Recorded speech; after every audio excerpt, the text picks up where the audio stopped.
देश दुनिया की ताज़ा तरीन खबरें लेकर एक बार फिर आपके सामने हाजिर हूं। सबसे पहले बात हम मिडिल ईस्ट की ही कर लेते हैं, क्योंकि यहां पर अभी भी हालात ठीक नहीं हुए हैं।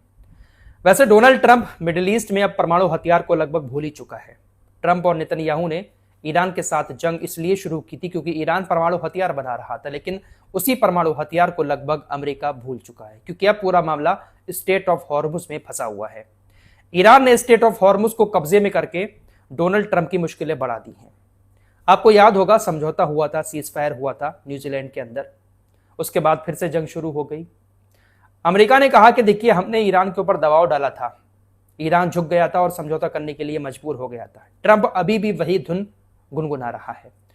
ट्रंप अभी भी यह बात बोल रहा है कि स्टेट ऑफ हॉर्मुज में हमारा कब्जा है।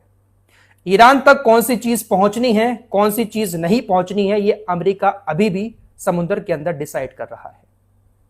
ईरान हमसे सीज फायर मांग रहा है। ट्रंप ने पोस्ट करते हुए कहा कि अजीब लोग हैं ये, ईरान के कुछ लोग हमें फोन करके गिड़गिड़ाते हैं, कुछ नेता हमसे कहते हैं कि सीज फायर कर लो, समझौता कर लो, लेकिन कुछ ही देर के बाद कुछ लोग खड़े होते हैं और उनकी तरफ से बयान आते हैं कि हम तो अमेरिका से बातचीत करना ही नहीं चाहते, हम तो सीज फायर मांग ही नहीं रहे हैं, स्टेट ऑफ हॉर्मुज तो हमारे कब्जे में है। अजीब लोग हैं ईरान वाले, समझ नहीं आ रहा है ये लोग क्या करना चाहते हैं।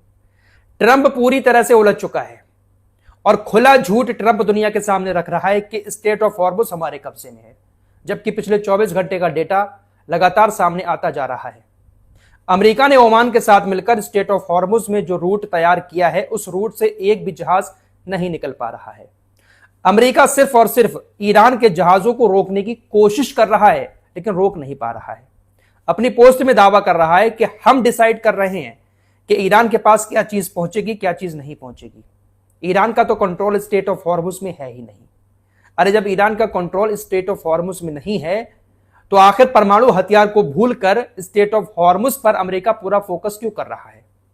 स्टेट ऑफ हॉर्मुज अभी भी ईरान के कब्जे में है। पिछले 24 घंटे की रिपोर्ट फिर सामने आई है। ट्रैकिंग डेटा से पता चला है कि जो भी जहाज स्टेट ऑफ हॉर्मुज से गुजरे हैं, वो सिर्फ और सिर्फ ईरान के बनाए हुए रास्ते से ही गुजरे हैं। पिछले 2-3 दिनों से आपको लगातार ये जानकारी दे रहा हूं। कोई भी जहाज अमेरिका की सेना के बनाए हुए रास्ते से गुजरने की कोशिश करता है, ईरान की सेना उस पर हमला कर देती है।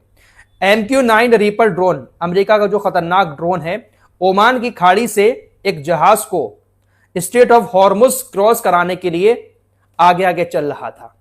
जैसे ही वो स्टेट ऑफ हॉर्मुज के पास पहुंचा, ईरान ने उसको मार गिराया। IRGC ने कहा कि MQ-9 रीपर ड्रोन की मदद से एक जहाज स्टेट ऑफ हॉर्मुज को क्रॉस करने की कोशिश कर रहा था, उस रास्ते से निकल रहा था जो अमेरिका ने बनाया है, लेकिन हमने स्टेट ऑफ हॉर्मुज पहुंचने से पहले ही उस ड्रोन को मार गिराया। देखिए, ओमान की खाड़ी से जो जहाज निकलकर आते हैं ईरान की तरफ, वो स्टेट ऑफ हॉर्मुज क्रॉस करके ही दूसरे देशों तक पहुंचते हैं।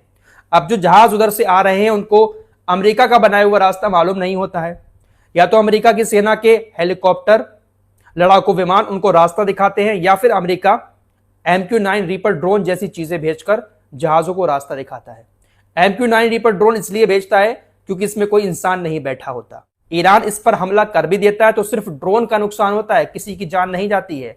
लड़ाकू विमान भेजकर अगर रास्ता दिखाएगा, हेलीकॉप्टर भेजकर अगर अमेरिका जहाजों को रास्ता दिखाएगा, तो उन विमानों में सैनिकों को भेजना पड़ेगा और अमेरिका के सैनिकों को ईरान की मिसाइलों का डर बहुत ज्यादा सता रहा है। इसीलिए ऐसी हरकतें अमेरिका कर रहा है। इस जंग से पहले स्टेट ऑफ हॉर्मुज पूरी तरह से फ्री था, लेकिन अमेरिका ने जंग करके ना तो जीत हासिल की, और रही बात दूसरे देशों की, तो उनकी मुश्किलें बढ़ा दी। स्टेट ऑफ हॉर्मुज सभी के लिए फ्री था, आराम से जहाज निकलते थे, लेकिन सभी देशों को अब मुश्किलों का सामना करना पड़ रहा है। फिलहाल पाकिस्तान एक बार फिर से अमेरिका और ईरान को बातचीत के टेबल पर लाने की कोशिश कर रहा है। मीडिया रिपोर्ट्स के मुताबिक पाकिस्तान ने ईरान के विदेश मंत्री अब्बास अराक्ची, पार्लियामेंट स्पीकर गलीवफ से बातचीत की। उसके बाद ऐसी खबरें आई कि हो सकता है कि अमेरिका और ईरान के बीच एक बार फिर से बातचीत हो जाए, लेकिन ट्रंप की तरफ से, अमेरिका के अधिकारियों की तरफ से बयान आ रहा है कि हम ईरान के साथ बातचीत नहीं करेंगे। पाकिस्तान ने हमसे ऐसा कुछ भी नहीं कहा है। ये सिर्फ झूठी खबरें फैलाई जा रही हैं। सच तो यह है कि ईरान हमसे बातचीत करने के लिए गिड़गिड़ा रहा है।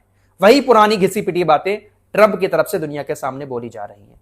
लेकिन शायद सच ये होगा कि अमेरिका अंदर अंदर पाकिस्तान से कहलवाता होगा कि ईरान से कह दो बातचीत कर ले, क्योंकि ईरान के ऊपर कोई फर्क पड़ ही नहीं रहा है। हजारों हमले झेलने के बाद भी ईरान वैसा का वैसा ही खड़ा है। स्टेट ऑफ हॉर्मुज उसके कब्जे में है, तो भला ईरान क्यों बातचीत करने के लिए गिड़गिड़ाएगा। रही बात लाल सागर की, तो हूतीज ने उसको भी बंद कर रखा है। सऊदी अरब वहां से बहुत ज्यादा परेशान है। ईरानी विदेश मंत्रालय के स्पोक्स पर्सन ने सऊदी अरब की तारीफ की। तारीफ इसलिए की, आपको खबर बता चुका हूं कि अमेरिका ईरान के ऊपर हमला करने वाला था। सऊदी अरब के क्राउन प्रिंस मोहम्मद बिन सलमान ने डोनाल्ड ट्रंप को फोन करके हमला करने से रोक दिया। इसी बात को लेकर सऊदी अरब की स्पोक्स पर्सन ने तारीफ की है। तारीफ भी इस अंदाज में की है कि सऊदी अरब की तारीफ भी हो जाए और कहीं ना कहीं हमारी धमकी भी सऊदी अरब तक पहुंच जाए। इन्होंने कहा कि हम सऊदी अरब की सराहना करते हैं कि उन्होंने अमेरिका को ईरान पर हमला करने से रोका। क्षेत्र के देश भी इस बात को अच्छे से जानते हैं कि पलटवार कैसा हो सकता है। हमारी ताकत का अंदाजा सभी को होना चाहिए। अगर तनाव बढ़ेगा तो इसकी चपेट में सभी आएंगे। सऊदी अरब ने अमेरिका को हमला करने से रोकने की अच्छी कोशिश की है, तारीफ भी की और अपनी बड़ाई भी करते हुए कहीं ना कहीं एक धमकी भी देती है। वैसे खबर तो ऐसी भी आ रही है कि कुवैत और बहरीन से बहुत सारे सैनिकों को अमेरिका ने निकाल लिया है, क्योंकि लगातार कुवैत और बहरीन के ऊपर ईरान अपनी मिसाइलें दाग रहा है, जिससे अमेरिका के सैनिकों की जान भी गई है, इंजर्ड भी हुए हैं। हालांकि आंकड़ा पूरा अमेरिका नहीं बता रहा है, नुकसान काफी हुआ है और आगे भी काफी खतरा बना हुआ है अमेरिका के सैनिकों के लिए। इसीलिए बहुत सारे सैनिकों को लगभग अमेरिका वहां से निकाल चुका है। मीडिया रिपोर्ट्स के मुताबिक कुछ ही सैनिक बचे हैं अब कुवैत और बहरीन के बेस पर। यहां से सैनिकों को निकालकर कुछ को यूरोप भेजा जा रहा है और कुछ को इजराइल ट्रांसफर किया जा रहा है। दोस्तों, पिछले काफी टाइम से हम आप लोगों को इराक के कुर्दिश संगठनों के बारे में बता रहे हैं। कुर्दिश संगठनों को डोनाल्ड ट्रंप बहला फुसलाकर ईरान के अंदर भेजना चाहता है। ट्रंप ने इनको हथियार देने का भी वादा किया, लालच दिया पैसे का कि आप ईरान के अंदर जाओ हथियार लेकर और ईरान के अंदर आतंक फैलाओ। लेकिन इराक के जो कुर्दिश संगठन के लोग हैं वो कहीं ना कहीं ईरान से डरे हुए भी हैं। कुर्दिश लोगों का मानना है कि अमेरिका हमें आगे बढ़ाकर ईरान के अंदर आतंक फैलाने के लिए भेज तो देगा, लेकिन जब ईरान हमारे ऊपर हमला करेगा तो अमेरिका हमें बचाने नहीं आएगा। और बहुत सारे हमले ईरान ने कर भी दिए हैं कुर्दिश संगठनों के ठिकानों पर। जमीनी ऑपरेशन चलाने की एक बार फिर से खबर सामने आई थी कि कुर्दिश लोग ईरान के अंदर घुस सकते हैं। अभी कुर्दिश लोग ईरान के अंदर घुसे भी नहीं थे कि इससे पहले ईरान की सेना इराक के कुर्दिस्तान क्षेत्र में दाखिल हो गई और जमीनी ऑपरेशन शुरू कर दिया। ईरानी सेना ने बताया है कि उसकी special force brigade Iraqi Kurdistan में दाखिल हो गई है और अलगाववादी समूह के तकरीबन 8 नेताओं को मार भी दिया है। ईरानी सेना ने कहा कि हमारी स्पेशल फोर्सेस कई हफ्तों से इराक के कुर्दिस्तान एरिया में जमीनी ऑपरेशन चला रही हैं। हमने 8 नेताओं को मार भी दिया है, लेकिन इसकी जानकारी हम अब आपको दे रहे हैं क्योंकि पूरा कुर्दिस्तान अब हमारे कंट्रोल में लगभग आ चुका है।